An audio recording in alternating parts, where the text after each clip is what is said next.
The war was over. The air hung heavy with smoke, silence, and something more dangerous than gunfire: victory. In a shattered German town, a group of British soldiers stood before the ruins of a government building. The walls still smelled of ash. On the ground lay a torn, dirt-stained flag, the enemy's emblem hated and feared for 6 long years. An officer ordered it to be burned. The men gathered around, exhausted, hollow-eyed, their rifles slung low. Someone struck a match. The flame trembled in the wind, catching for a moment before dying out. The man holding it hesitated, not out of fear, but something deeper. His name was Private Arthur Bennett of the British 8th Army. He had fought across North Africa, through Sicily, into the heart of Europe. He had seen men die for that flag, and men die trying to tear it down. Yet now, staring at it, he couldn't move. The others jeered. "Go on, lad, end it, burn the damn thing." But Arthur didn't. He looked at the faded cloth, the symbol of everything his friends had bled to destroy, and said quietly, "No, not like this." The words struck harder than any explosion. In that single act of refusal, he defied not the enemy, but the easy comfort of hatred. What kind of man refuses an order like that at the end of the bloodiest war in history? What made him see honor where others saw only vengeance? This is the story of a soldier who believed that victory without humanity was no victory at all. And of the day, a single decision, not to burn a flag, echoed louder than 1,000 guns. To understand why Private Arthur Bennett refused that order, we have to return to a world drowning in chaos. It was 1940, and Britain stood alone. France had fallen. The Luftwaffe roared over London. Every night, cities were set alight by bombs that turned streets into rivers of glass. The world Arthur knew was shrinking under fire. He was 19 when he enlisted, just a railway clerk from Manchester. His mother wept when he left. His father simply nodded, too proud to show fear. Arthur joined not out of anger, but duty. He believed war was necessary, but he did not yet understand what it would ask of him. By the time the 8th Army fought through the deserts of El Alamein, he had seen the sun rise over too many unmarked graves. The sand, he once said in a letter home, felt full of ghosts. The men beside him were barely older than boys, bound by exhaustion and loyalty. They learned to eat fast, move fast, and bury faster. When the war turned in the Allies' favor, they pushed north, through Sicily, through Italy's crumbling towns, then across Europe toward the heart of Germany. Each mile was bought with blood. They passed burnt villages, broken farms, and civilians who stared in silence. Sometimes children held up white flags made from bed sheets. Other times, the white was only smoke. Arthur changed. The quiet boy who once sketched trains now carried a rifle with hands that no longer trembled. Yet, he wrote less in his letters. Words began to fail him where the war did not. Still, those who served beside him remembered him as the one who never hated. When prisoners were captured, he treated them as men, not monsters. Some mocked him for it. Others followed his lead. By April 1945, Berlin was collapsing.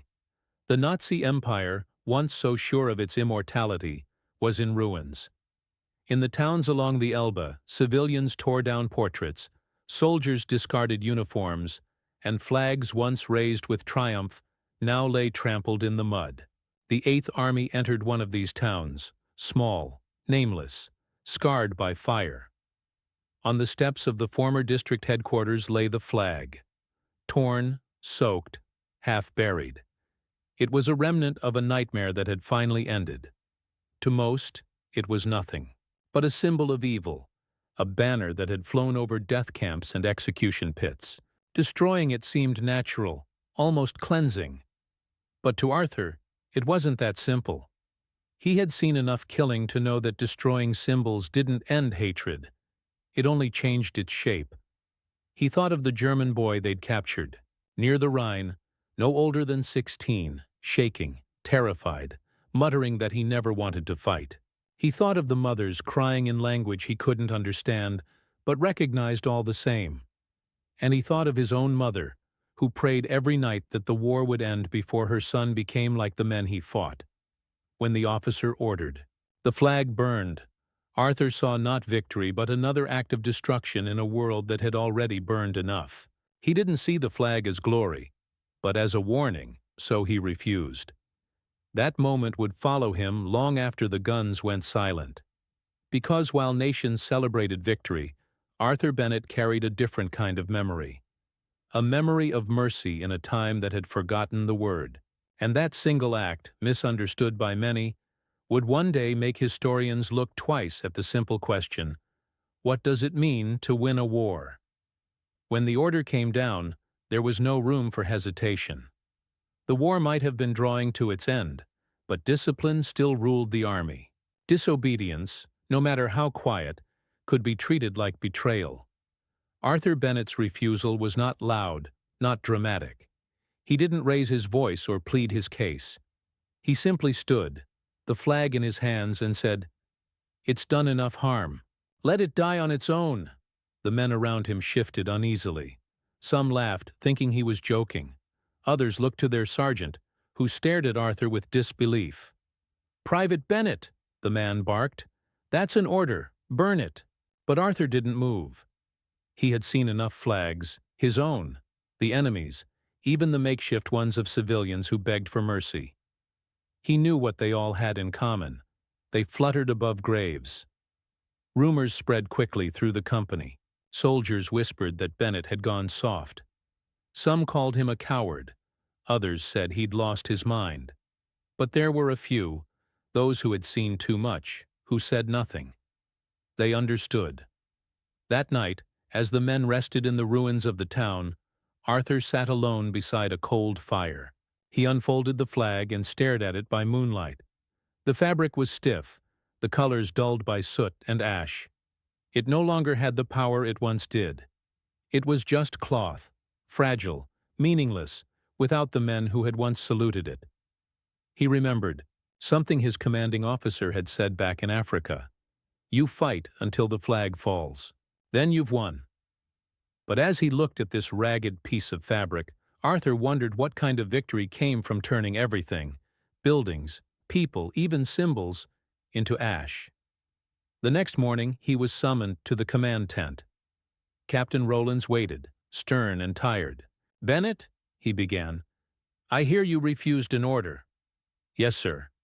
"Do you understand what that means?" "Yes, sir." "Then why?" Arthur hesitated, then spoke with the kind of calm that comes only from conviction.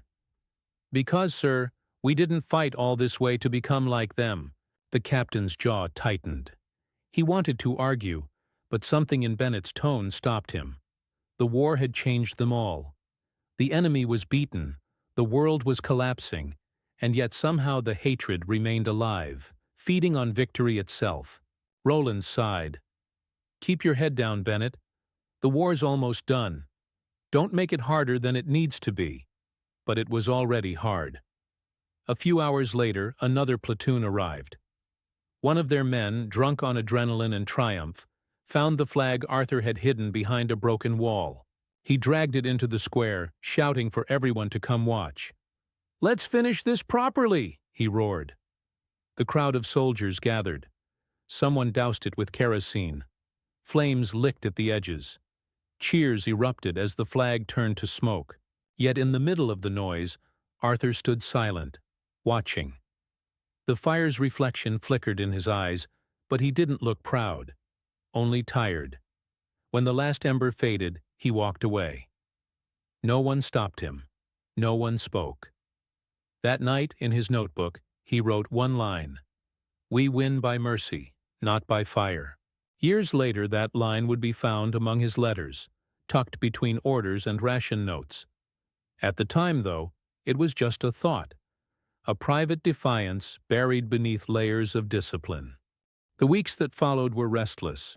Peace was supposed to come, but instead there was looting, revenge, and confusion. In some towns, civilians were beaten for wearing the wrong insignia.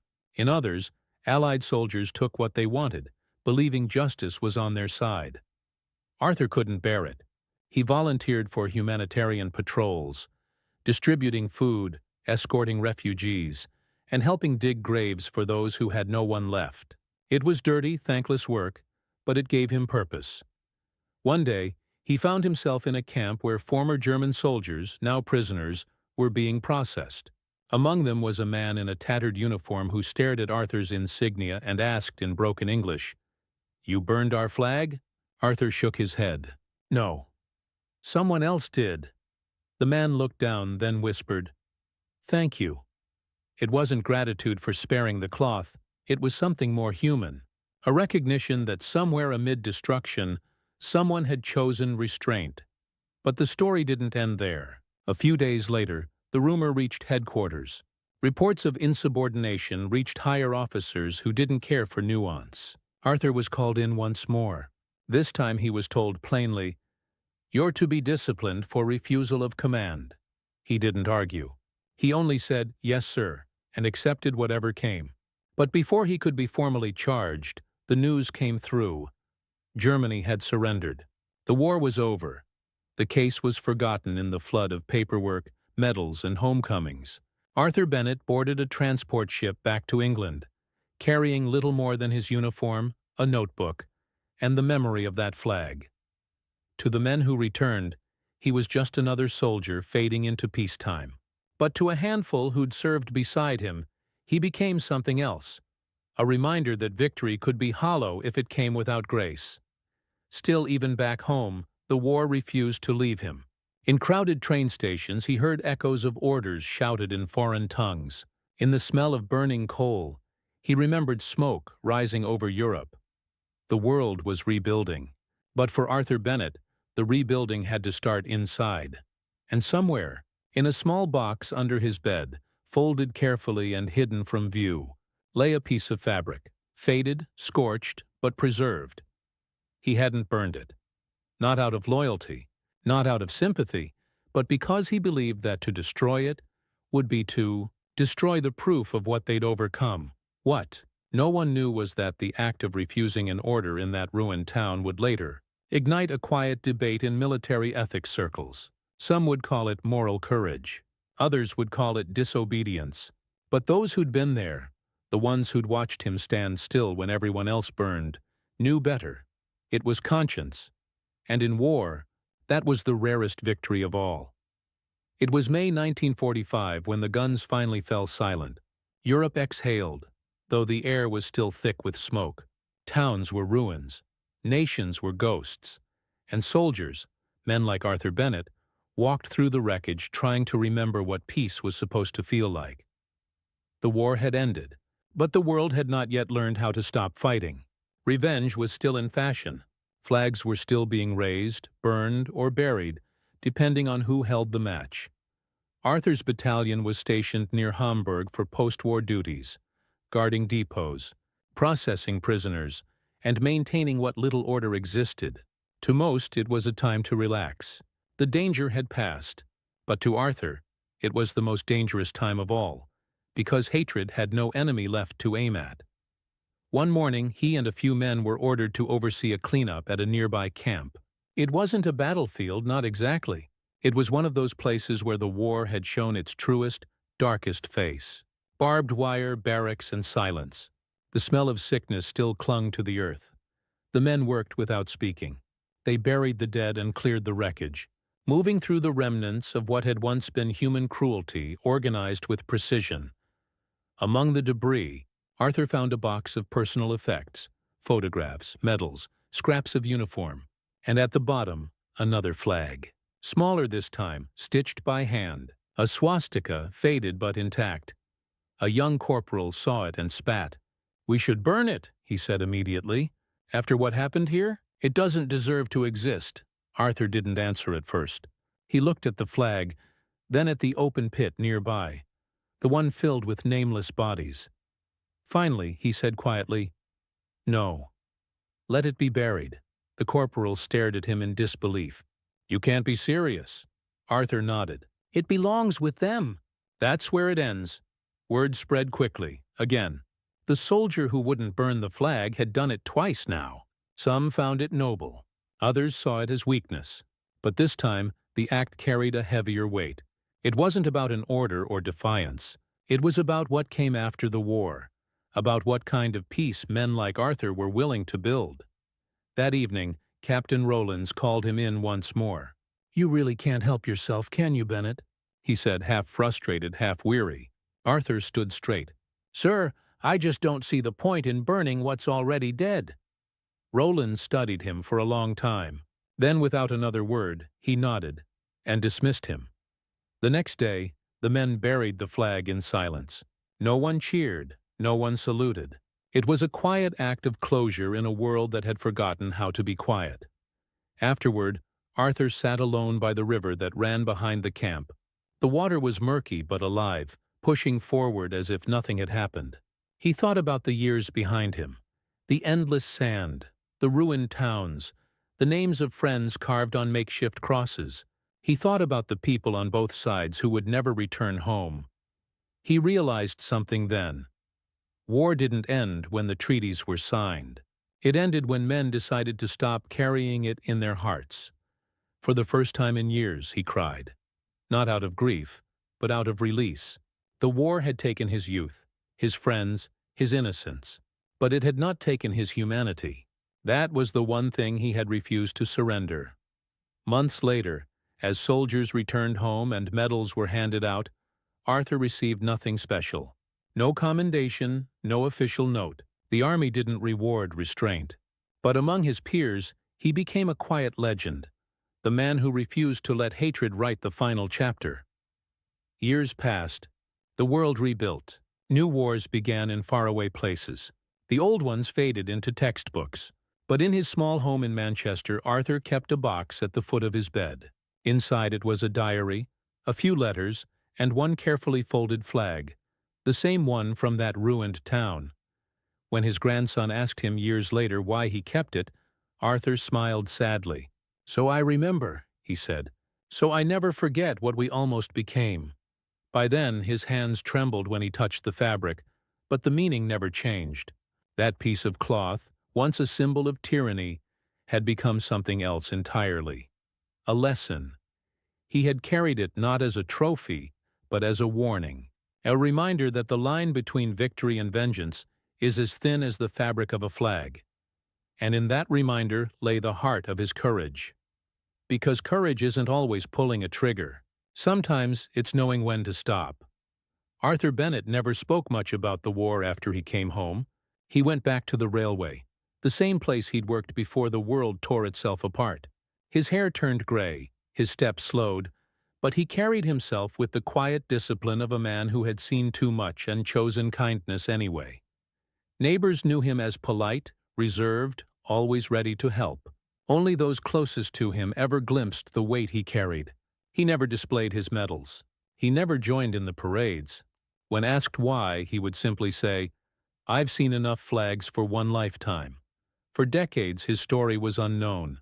It wasn't recorded in military reports or victory speeches. History had room for generals, not privates. Yet in the local Veterans Hall, his name was mentioned with quiet respect. The man who had refused to burn a flag when everyone else wanted to watch it burn.